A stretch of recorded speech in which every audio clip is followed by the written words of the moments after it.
నమస్తే, welcome to yo-yo TV. ఆంధ్రప్రదేశ్లో వాలంటీర్ల ఇష్యూ రోజు రోజుకు పెను దుమారంగా సంచలనంగా మారినటువంటి పరిస్థితి మనం చూస్తూ ఉన్నాం. అసలు నిజంగానే మరి ఎలక్షన్స్ ముందు చంద్రబాబు నాయుడు గారు ప్రచారంలో చెప్పిన మాటలు ఏంటంటే, హామీ ఏంటంటే వాలంటీర్ వ్యవస్థని దేన్ని కూడా మేము కదపం. సో వాళ్ళకున్నటువంటి జీతభత్యాల విషయంలో కూడా ఇప్పుడు 5,000 ఉన్నటువంటి జీతభత్యాలు కూడా 10,000కి పెంచుతాం. వాలంటీర్లని ఎవరిని కూడా మేము తీసేయము, వాలంటీర్ వ్యవస్థను కొనసాగిస్తామని చెప్పిన మాటలు మనం చూసాం చాలా వేదికల మీద ఆయన మాట్లాడడం. సో ఇప్పుడు అధికారంలోకి కూటమి వచ్చింది, చంద్రబాబు నాయుడు గారు ముఖ్యమంత్రిగా ప్రమాణ స్వీకారం చేశారు. సో మరి వాలంటీర్ వ్యవస్థ విషయంలో మరి చంద్రబాబు నాయుడు గారి యొక్క వైఖరి ఏ విధంగా ఉంది, ఆయన ఏ స్టాండ్ తీసుకోబోతున్నారు? రకరకాల రూమర్స్ వస్తూ ఉన్నాయి, వాలంటీర్లని తొలగిస్తామని, అదేవిధంగా సచివాలయ ఉద్యోగుల్ని వాలంటీర్లుగా యూజ్ చేసుకుంటామన్న ఉద్దేశంతో కూడా రకరకాల వార్తలు వస్తున్నాయి. మరి వాలంటీర్ల పరిస్థితి ఏంటి, మరి ఇచ్చిన మాటని గాలికి వదిలేశారా? అనేక అంశాలు ఇప్పుడు మన ముందు ప్రశ్నార్థకంగా మిగిలిపోయాయి. సో మన ముందు ఉద్యమకారులు చలసాని శ్రీనివాస్ గారు ఉన్నారు, ఆయన అడిగి తెలుసుకుందాం. నిజంగానే వాలంటీర్ వ్యవస్థకి మరి ముప్పు వాటిల్లబోతుందా, మరి వాలంటీర్ వ్యవస్థని కొనసాగించబోతుందా ఆంధ్రప్రదేశ్ ప్రభుత్వం అనేది ఆయన మాటలను తెలుసుకుందాం. సార్ నమస్కారం. నమస్కారం. వాలంటీర్ వ్యవస్థ గురించి మనం అంటే చంద్రబాబు నాయుడు గారు చాలా వేదికల మీద ఎలక్షన్ ముందు ప్రచారంలో కూడా చెప్పడం జరిగింది. ఆఖర్లో అదే సరే, అన్ని వ్యవస్థల మీద మాట్లాడుకుంటూ లాస్ట్ వాలంటీర్ వ్యవస్థ మీద కూడా మాట్లాడారు. సో మరి ఈ రోజున వాలంటీర్ వ్యవస్థ ఉన్నటువంటి ఉద్యోగులకు అందులో ఉన్నటువంటి వైసీపీ నాయకులు బలవంతంగా రిజైన్ చేసిన సందర్భాలు ఉన్నాయి. సో మరి ఇప్పుడు ఈ వాలంటీర్లు అందరూ కూడా మరి చంద్రబాబు నాయుడు గారు నిజంగానే మరి జీతభత్యాలు పెంచుతారా, లేకపోతే ఉన్న ఉద్యోగాలు పీకేస్తారా అనే ఉద్దేశంతో కొంత అయోమయం, గందరగోళం అనే పరిస్థితిలో ఉంది. సో ఏంటి సార్ మీ దగ్గర ఉన్నటువంటి సమాచారం ఏంటి? రాజకీయాలకు ఉద్యోగులను వాడుకుంటాం, వ్యవస్థల్ని ఓట్ల కోసం వాడుకుంటాం అనే దిక్కుమాలిన చర్యలు ఎలాగైతే మొదలైనయో, దాంతోపాటు వ్యవస్థలను రాజకీయ ప్రత్యర్థులను వేధించడానికి వాడుకుంటాం, తమ పబ్బం గడుపుకోవడానికి వాడుకుంటాం. ఇది వ్యవస్థను కలుషితం చేసే జాతీయ స్థాయి నుంచి చెప్తున్నాను, రాష్ట్ర స్థాయిలో. ఆంధ్రప్రదేశ్లో కూడా స్పష్టంగా నేను అనేకసార్లు చెప్పాను. ఇప్పుడు మనం ఎలా ఉంటుందంటేనండి, చాలామంది మీడియాలో కూడా ఉంటే ఆ గట్టు ఉండాలా, లేకపోతే ఈ గట్టు ఉండాలా, ఆ నాయకుడు పంచం చేరాలి, ఈ నాయకుడు పంచం, ఇదే మాట్లాడాలి, లేదా ఇద్దరికి నచ్చదు. కానీ నిజాన్ని నిర్భయంగా చెప్పగలగాలి. ఎవరేమనుకుంటే మనకేంటి, చాలా 40 సంవత్సరాలు చాలా చూసినప్పుడు. అందుకని ఒకటి చెప్తున్నా, వాలంటీర్ వ్యవస్థ రాకముందు చాలా ప్రాంతాల్లో వృద్ధులు, దివ్యాంగులు, వికలాంగులు, అదే వికలాంగులు అనకూడదు కాబట్టి అందుకని ఫిజికల్లీ దాంతోపాటు ఇతర జబ్బులు, తీవ్రమైన జబ్బులు ఉన్న వాళ్ళకి యాతన పడ్డారు. ఇది వాస్తవం. ఒక గ్రామ పంచాయతీ వీళ్ళందరూ కూర్చుని వాట్సాప్ థమ్స్అప్లో కూర్చున్న వాళ్ళు తెలియకపోవచ్చు, కానీ విలేజ్లో బతికే దాదాపు 80% మంది ప్రజలకు తెలుస్తుంది. ఒక గ్రామ పంచాయతీ ఉంటే చుట్టుపక్కల హ్యామ్లెట్స్ ఉంటాయి, వాళ్ళందరూ ఏ రోజు జీతం ఇస్తాడో తెలియదు. చాలామంది ఎంప్లాయీస్ మంచిగా ఉంటారు, కొంతమంది ఎంప్లాయీస్ చెప్పడుగా పట్టుకొని చిరాకు పడి ఇస్తూ ఉంటారు కదా, డబ్బులు ఏదో ఉచితంగా ఇస్తున్నట్టు. వీళ్ళు 1,00,000 జీతం తీసుకుంటారు, అందరూ అంటలేదండి, కొంతమంది చాలా దయాదోహంగా ఉంటారు. అలాంటి వాళ్ళు వెళ్ళి ఎప్పుడు వస్తారో తెలియదు, చోటకి డేట్ చెప్తారు, 1 తారీఖున గ్యారంటీకి ఇస్తారని కూడా లేదు, 2 తారీఖున రావచ్చు. వెళ్ళి అక్కడికి వెళ్ళి కూర్చోవాలి, అన్నం సద్ది మూట పెట్టుకుని ఎప్పుడు ఇస్తారో పట్టుకుని 1,000 రూపాయలు. చంద్రబాబు నాయుడు గారు 200 నుంచి 1,000 రూపాయలు చేశారు బాగానే. ఆయన దిగిపోయే ముందు 2 నెలల ముందు వరకు కూడా 1,000 రూపాయలు ఉంది. అవును. తర్వాత దిగిపోయే ముందు పెంచారు. సరే డెఫినెట్లీ వీళ్ళు కంటిన్యూ చేసి దాన్ని దప్పతప్పలకు 3,000 చేశారు. అంతకుముందు ఆ 1,000 రూపాయలు, అంతకుముందు 200, అంతకుముందు 100 ఇలా దానికోసం ఎంత తిప్పలు పడేవాళ్ళో తెలుసండి మీకు? అయ్యా నన్ను అక్కడ వెళ్ళలేను, ఏదో ముద్ర వేయాలని చాలా బాధ. ఇది ఎవరు ఇవాళ అందరినీ విమర్శించే వాళ్ళు ఇది ఎందుకని పట్టించుకోవట్లేదు? మానవీయ కోణం లేదా వీళ్ళల్లో? మాట్లాడితే పచ్చి రాజకీయాలా? నేను సపోర్ట్ చేస్తాను కాదు, దయచేసి ప్రతి ఒక్కళ్ళు ఆలోచించుకోవాల్సింది ఒక మానవీయ దృక్పథంతో ఆలోచించండి. ఫస్ట్ అందరూ మీలాంటి వాళ్ళే గొప్పవాళ్ళు, లేదా ఆ పిల్లలు తండ్రులు చదివిస్తే చదువుకుని ఒక వాట్సాప్లో థమ్స్అప్లో కూర్చుని ఈ సిస్టమ్ కాదు. వాళ్ళకి ఆత్మగౌరవాన్ని ఇచ్చింది ఇది. పొద్దున్నే 6 గంటలకి వెళ్ళి, అది మార్కెటింగ్ టెక్నాలజీ. ఏమని, అమ్మో జగనన్న గారు తిడతారు మమ్మల్ని, తొందరగా ఇచ్చేయమన్నారు. అది కాకపోతే సాయంత్రం ఏమైందండి, ఈఎంఐలు కట్టుకుని ఎంతమంది ఉంటారు? కాదు కదా. శాలరీస్ జీతాలు లేట్ అవుతున్నాయి, ఉద్యోగస్తులు భయంకరంగా వేరు చేసి వాళ్ళు ఇబ్బంది పెట్టింది వేరే, పెన్షనర్స్ ఇబ్బంది పెడుతుంది వేరే. వీళ్ళ 1వ తారీఖు మార్కెటింగ్ టెక్నాలజీ ఓట్లేసేయాలి, దాన్ని వ్యతిరేకిద్దాం. కానీ ఇంటికి వెళ్ళి అమ్మ తీసుకో అమ్మ నేను 3,000 ఇస్తున్నాను అని చెప్తే ఆ ఆత్మగౌరవం ఎన్ని లక్షలు పెట్టుకుని వస్తుందండి. ఇది బిజినెస్, అది డెఫినెట్గా ఇది లాభం జరిగింది. అలాగే ఇంకొకటి చెప్తున్నాను. ఇవాళ కొత్తగా మారిన నేపథ్యంలో ఇవాళ రాజకీయాలు ఎన్నికలు జరిగినప్పుడు ఆ రోజు వైఎస్ఆర్ కాంగ్రెస్ పార్టీ వాళ్ళు మొత్తం అంతా వాలంటీర్స్ మనాళ్ళే మన కార్యకర్తలు పెట్టాను 90% మంది అన్నారు.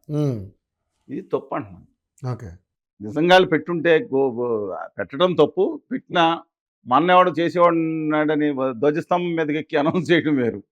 లెక్కలేనితనం అంటారు దాన్ని. రైట్? అవును. లెక్కలేనితనం అంటారు. అది అవతల డెఫినెట్గా వీళ్ళందరూ వాళ్ళ ఇంకోటి డెఫినెట్గా వాళ్ళ మీద వాళ్ళు మంచి కార్యక్రమాలు చేశారండి. సరే కొంతమంది అన్నట్టు అమ్మాయిలు ఏదో చేస్తున్నారు, ఎక్స్‌పోర్ట్ చేస్తున్నారు, లేదంటే గోను సంచుల మీద ఇద్దరు అన్నంత వాళ్ళే మార్చుకున్నారు. వాళ్ళు అన్నవాళ్ళే మళ్ళీ వాళ్ళు మార్చుకుని వాళ్ళు తీసుకొచ్చారు. ఏమని?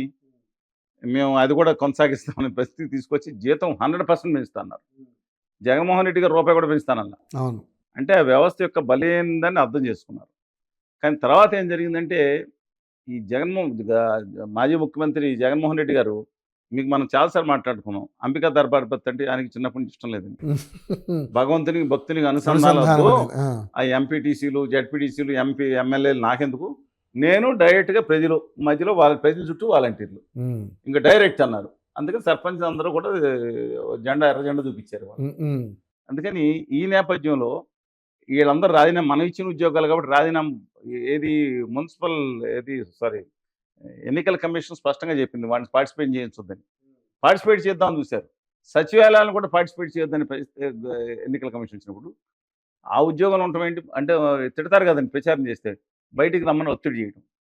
దాదాపు 2,25,000 1,20,000 సబ్జెక్టు కరెక్షన్ ఎంత మంది అయ్యారో తెలియదు, బతిమాలకు లోపల 1,25,000 మంది పైగా రాజీనామా చేశారు వాలంటీర్లు. వాళ్ళందరూ వెళ్ళి మా పాలకొల్లు రామానాయుడు గారు, అదే నీటిపారుదల శాఖ మంత్రి గారు ఉన్నారు కదా, ఆయన దగ్గర ఆయన ఏమన్నారు, అమ్మ చేతులెత్తి దండం పెట్టి రాజీనామా చేయొద్దమ్మా, మేము 10,000 ఇస్తాం, వచ్చిన తర్వాత మీరు ఉండండి అమ్మా అని చెప్పారు. బతిమాలని అంటే కాదని మీ వాళ్ళ ఉద్యోగాలు పోయినంటే వెళ్ళి మీరు వాళ్ళ మీద మిగతా కూడా కేసులు పెట్టమన్నారు. ఇది రాజకీయం. అవును పాప చోట ఆయన పెట్టమలేదు రామానాయుడు గారు మిగతా చోట్ల. నిమ్మల రామానాయుడు గారు బతిమాలినా కూడా వాళ్ళు చేయించారు. అంటే అప్పుడేంటి బలవంతం చేశారు. మా ఉద్యోగాలు పోయిన 5,000 అనేది పెద్ద అమౌంట్ కాదు, కానీ వేడి నీళ్ళకి చన్నీళ్ళకి ఉపయోగపడుతుంది. ఒక మంచి సేవాభావం అలవాటు చేసిన కాన్సెప్ట్. మళ్ళీ చెప్తున్నానండి, చాలా మంది ఉండి ఉచితంగా మేము 3,000 ఇస్తాం, 5,000 ఇస్తాం, నిరుద్యోగ వృత్తి ఇస్తాం అంటూ ఉంటారు కదా. అది మామూలుగా పిల్లలు ఎలాంటి పరిస్థితులు ఉన్నారో అందరూ నేను అంటలేదు. వాళ్ళకి ఫోన్ ఒకటి ఇచ్చి దాంట్లో వేసుకోవడానికి బ్యాలెన్స్ ఇచ్చి 2,000, 3,000, 4,000 ఇస్తే కొంతమంది డెఫినెట్గా బాగా కష్టపడతారు. మిగతా వాళ్ళు పాడైపోవడానికి అవకాశం కూడా ఉంటుంది. సమాజంలో సేవా దృక్పథం కొరబడిన నేపథ్యంలో వాలంటీర్స్ డెఫినెట్గా అది పెంచింది. పాజిటివ్ ఆస్పెక్ట్ చెప్తున్నాను. నెగిటివ్ రాజకీయంగా పూర్తి రాజకీయం కోసం వాడుకుంటా గూఢచారులు, ఆ గెస్పో అనే సంస్థ ఉందండి ఇక్కడ జర్మనీలో, 2వ ప్రపంచ యుద్ధంలో గెస్పో అని హిట్లర్ సంస్థ ఉండేది. ప్రతి వాళ్ళు ఎవడో గూఢచారులో తెలియదు, ప్రతి ఇంట్లోనూ ఏం జరుగుతుందో తెలిసిపోయేదంట. ఆ విధంగా ఇవాళ అసలు ప్రైవసీకి భంగకరంగా మారిందండి. వాళ్ళ పర్సనల్ ఇన్ఫర్మేషన్ పాపం వాళ్ళు మంచోళ్లే, వాలంటీర్స్ నేను ఎందుకంటాను, అత్యధికులు ఇన్ఫర్మేషన్ సమాచారం తీసుకుంటాం. ఎవడెక్కడసారి కొత్తవాడు వచ్చాడు సార్ ఇటు మనకు ఓటేయడు, ఎన్ని ఇన్ఫర్మేషను, పైగా మానిటరింగ్ సెల్స్, ఏంటండి ఇదంతా. అందువలన ఇవాళ కొత్తగా మారిన నేపథ్యంలో చంద్రబాబు నాయుడు గారికి ఉంటుంది. ఆ రోజు ఆయనకి డ్యామేజ్ కాకూడదని ఉద్దేశంతో ఈ 10,000 ఇస్తానంటే వీళ్ళన్న భయంకర డ్యామేజ్ చేసేటట్టున్నారు. జనం వస్తాయి కదా, ఓడిపోయేటట్టున్నారు, ఇవన్నీ వస్తాయి కదా. We don't want take any chances అంటాను, ఎనీ స్టోన్ వదలకుండా ఉండేటట్టు ఆయన దాని గురించి అది చేశారు. ఇవాళ 1,25,000 మంది 1,10,000 నా ఉద్దేశం 99% చేర్చుకోకపోవచ్చు, మిగతా వాళ్ళు చేర్చుకుంటారేమో కొంతమంది. ఈ నేపథ్యంలో ఇప్పుడు ఏమైంది, బడ్డెన్ ఏమైంది, 10,000 ఇచ్చే బడ్డెను 10,000 ఇంటూ 1,25,000 ఎంత ఉజ్జాయింపుగా తగ్గిపోయింది వాళ్ళది. చూశారు కదా. ఇప్పుడు దివ్యాంగులకి 8,60,000 ఉన్నాయి. ఇప్పుడు రెండోది 50 సంవత్సరాలు తగ్గుతుంది. 65 లక్షల పెన్షన్లు దాటి ఆంధ్రప్రదేశ్లో ఉన్నాయి వాళ్ళ. దాదాపు గత 5 సంవత్సరాల్లో ఒక విధంగా చూస్తే 15-16 లక్షలు తక్కువ కాకుండా పెరిగినాయి. కొన్ని తొలగించి అడిషనల్గా ఇవ్వటం, కొన్ని వెళ్ళిపోవటం, ఇవన్నీ దాదాపు 15-10 లక్షలు అదనంగా వచ్చినాయి. ఇప్పుడు 50 సంవత్సరాలు కనుక చేస్తే అది ఇంకో 10-15 లక్షలు పెరుగుతాయండి. అందువలన ఇప్పుడు 75 లక్షలు 80 లక్షలు 4,000 చొప్పున ఇవ్వాలంటే ఎంత అవుతుందండి, 4,000 చొప్పున కొంతమందికి, 6,000 చొప్పున దివ్యాంగులకి. కోమార్ఫిడీస్ వీళ్ళు ఉన్నాళ్ళు, వాళ్ళు తక్కువ మంది ఉన్నారు, వాళ్ళకి 9,000 రూపాయలు చొప్పున ఎంత అవుతుంది నెలకి, మీరు ఇమాజిన్ చేయండి ఒకసారి. అందుకని ఇవన్నీ కూడా చూసుకున్న నేపథ్యంలో నాకు చంద్రబాబు నాయుడు గారు లేకపోతే జగన్మోహన్ రెడ్డి గారు ఏమైనా ఫోన్ చేసి మాట్లాడరండి, చెప్పరు, ఇవన్నీ కాదు నా ఆలోచన. ప్రకారం ఆ, ఉన్న కానీ ఖచ్చితంగా ఒకటి గుర్తించారు వాళ్ళు, దివ్యాంగులకు కానీ వృద్ధులకు కానీ ఇంటికి వెళ్ళి పెన్షన్ ఇవ్వాలనేది ఒక వెరీ గుడ్ కాన్సెప్ట్. ఎందుకు రాలేరు? కానీ సార్ మీరు వెరీ గుడ్ కాన్సెప్ట్. రెండోది ఈ సామాన్లు తీసుకెళ్లేది కూడా ఆపేస్తారంట. ఇప్పుడు కళ్యాణ్ గారు ఏది? Ration ration. గారు వచ్చారు, రేషన్. MBA బళ్ళు ఏదో ఉన్నాయి కదా, సరే ఇంటింటికి అదొక కాన్సెప్ట్, కానీ సార్ మీరు నిజంగా అదొక ఇబ్బంది. ఓకే, ఇప్పుడు ఈ వాలంటీర్ వ్యవస్థ ఇంటింటికి తీసుకెళ్లి పొద్దున 4 గంటలకి డోర్ కొట్టి డబ్బులు ఇవ్వడం అనేది మంచి కాన్సెప్ట్. సరే, నడవలేని వాళ్ళు. Apart from that services they are tendering is very important. Okay, దీనికి అనుసంధానంగా ఇది అంత అద్భుతమైన గ్రామ సచివాలయ వ్యవస్థ చాలా అద్భుతం. ఆర్బీకే ఇంకా ఎక్సలెంట్ గా చేయాల్సిన పరిస్థితి. ఓకే, నేను చెప్పిన సచివాలయం. ఓకే. సో మరి ఇంత ఇంత గ్రామ సచివాలయాల్లో నేను వెళ్ళొచ్చాను పాదయాత్రలు, పోలవరం దగ్గరికి వెళ్ళినప్పుడు, ఆ నిర్వాసితుల కోసం పాదయాత్రలో విశాఖపట్నంలో లేకపోతే మా కొండ ప్రాంతాలకు అనంతపురం వెళ్ళినప్పుడు అక్కడ గ్రామ సచివాలయం నిర్మిస్తున్నారు చూసారా, అనేక వందల రకాల సేవలు ఇస్తున్నారు. ఇది సత్యం అండి. వాళ్ళు అది అందులో కొంతమంది ఇప్పుడు దీనికి పెట్టారు ఎవరో వ్యవసాయ శాఖకి, ఆయన ఆ సీజన్ అయిపోయిన తర్వాత ఖాళీగా ఉంటాడు, వాళ్ళు దాంట్లో ఉండొచ్చు. కానీ ఇంకోటి కూడా అండి, వాళ్ళ పంపించుకుని వాలంటీర్లను పక్కన పెట్టి వాళ్ళ పెన్షన్లో ఈ 1వ తారీఖున పంపిణీ చేస్తారు. ఎవరితో? సచివాలయ సిబ్బందితో. ఎవరికి? వృద్ధులకి, దివ్యాంగులకి, వాళ్ళకి రాని వాళ్ళకి పంపిణీ చేస్తారు. అంటే ఉన్న దాంట్లో వాళ్ళని ఇబ్బంది పెట్టకుండా చూడటం అనేది వెరీ గుడ్ కాన్సెప్ట్ అండి. ఓకే. సో మరి జగన్మోహన్ రెడ్డి గారు, సార్ జగన్మోహన్ రెడ్డి గారు ఇంత ఇంత సేవ చేశారు కదా, మంచి కాన్సెప్ట్. మీరు అన్నట్టుగానే ఇంటింటికి వెళ్ళి ఇవ్వడం అనేది మంచి కాన్సెప్ట్, మంచి సేవ అనుకుందాం. దివ్యాంగులకి, వాళ్ళకి కోమార్బిడిటీస్ పేషెంట్స్. సో ఎందుకు మరి వాళ్ళ ఓట్లు కూడా పడలేదంటారు ఈసారి? మరి పడినాయి కాబట్టి వాళ్ళ ఓట్లు పడతాయండి. వాళ్ళ ఇంట్లో వాళ్ళ కొడుకు వేస్తాడనుందా? ఉద్యోగం రాకుంటాడా? కొడుకు వేస్తాడా? లేదా ఇంకొకళ్ళ కమ్యూనిటీ ఉంటుంది, క్యాస్ట్ బట్టి ఉంటుంది. ఏం చేస్తాం? ఆంధ్రప్రదేశ్ రాష్ట్రాన్ని కుల కుంపటిగా మార్చేశారు దిక్కుమాలిన రాజకీయ నాయకులు కొంతమంది. దరిద్రం అండి, అన్నిటికన్నా దరిద్రం రాజకీయ నాయకులు పట్టించారు. ఈ దేశ వ్యవస్థలోనూ కూడా కుల అభిమానం కాదు, కుల ద్వేషం నిమిషానికి పెద్దాన్ని చూసే దిక్కుమాలిన వ్యవస్థ తీసుకెళ్లారు. ఎంత అభ్యుదయాలు 1970లో ఎలా ఉండేదండి? 80లో కూడా వామపక్షాలు అంటే లేదా అభ్యుదయ భావాలంటే వేరే ఉండేవి. ఇవాళ తీసుకొచ్చి ఏం తీసుకొచ్చారు? కులాల కుమ్ములాట తీసుకొచ్చి పెట్టారు.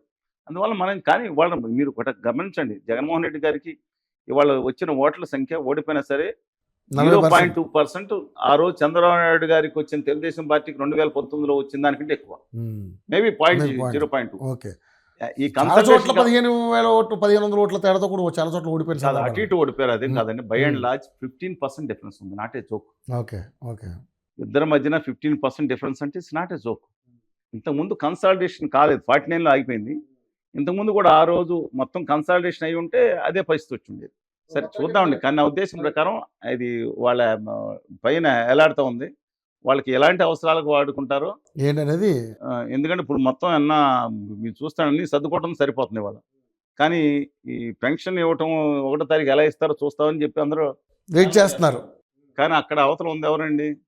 MBA ఫైనాన్స్ చేసిన పయ్యవల కేశవ్ అని ఆయన, ఎవరు finance minister, public accounts committee చైర్మన్గా ఉన్నాడు ఆయన. ఇంతకుముందు 5 సంవత్సరాలు చూశారు కదా. ఫస్ట్ జగన్మోహన్ రెడ్డి గారు బటన్ నొక్కితే బటన్ పనిచేయలేదు కదా, జనవరిలో బటన్ నొక్కి యాక్చువల్గా ఆపేసి బటన్ మళ్ళీ ఆయన వైర్ కట్ చేశారంట. కట్ చేసి మళ్ళీ మళ్ళీ కనెక్ట్ చేసి ఎలక్షన్ ముందు ఇద్దామన్నప్పుడు వాళ్ళు వచ్చి ఎలక్షన్ కమిషన్ వాళ్ళు ముఖ్యమైన 3,000 కోట్లు మిగతా దానికి వైర్ కట్ చేశారు కొంత ఇచ్చి. ఆ నిధులు ఉన్నాయి కదా ఇప్పుడు ఆ నిధుల్లో ఆపి, ఆ నిధుల ముందర దీనికి 4,000 ప్లస్ 3,000 రూపాయలు, 7,000 రూపాయలు, వాళ్ళకి 6,000 ప్లస్ 3,000 రూపాయలు, ఎవరికి దివ్యాంగులకు కూడా 3 నెలలకి పెన్షన్ ఇచ్చేటట్టు ఇప్పుడు కార్యక్రమం చేస్తూ ఉన్నారు. దీంట్లో ఇప్పుడు వాలంటీర్స్ని పక్కన పెట్టారు. Let us wait and see. వాళ్ళని ఎలా వాడుకుంటారనేది వాడుకుంటారని మీకు నమ్మకం? నమ్మకం అంటే వాళ్ళనే మరీ దుర్మార్గం ఉండేవాళ్ళు అందరూ అన్ని శాఖల్లో ఉద్యోగులు ఉంటారండి. వాళ్ళు సామాన్యులండి. We are not suppose to. వాళ్ళు సామాన్యులు. నిజంగా వాళ్ళు రాజకీయ ఒత్తిడి వల్ల చేసి ఉంటారు. కొంతమందిని తీసేయండి, కార్యకర్తలు ఉంటారు, వీరాభిమానులు, కులాలు, మతాలు, పార్టీలు, వారసత్వం. మిగతా వాళ్ళకి మనం న్యాయం చేయాల్సిన అవసరం ఉంది. వాళ్ళు మంచి ఉద్యోగాలు వచ్చేంత వరకు ఇది చేసుకుంటారు. నిజంగా కొంతమంది నేను చెప్తున్నాను, మనకు లేకపోయినా కరెంటు దాంట్లో పని చేయకపోయినా వీళ్ళందరూ చెప్తే వాలంటీర్ వెళ్ళి ఆ కరెంట్ వాళ్ళు ఉంటారు కదండి, వాళ్ళకి ఫోన్ చేసి చెప్పడం, మంచి సర్వీసెస్ చేశారు. తప్పులు జరిగి ఉండొచ్చు, నేను దాంట్లో ఎక్కడండి అన్ని డెఫినెట్గా. But I hope the Honorable Chief Minister of Andhra Pradesh will take a right decision about these volunteers. Thank you, sir. Thank you so much. Namaskaram.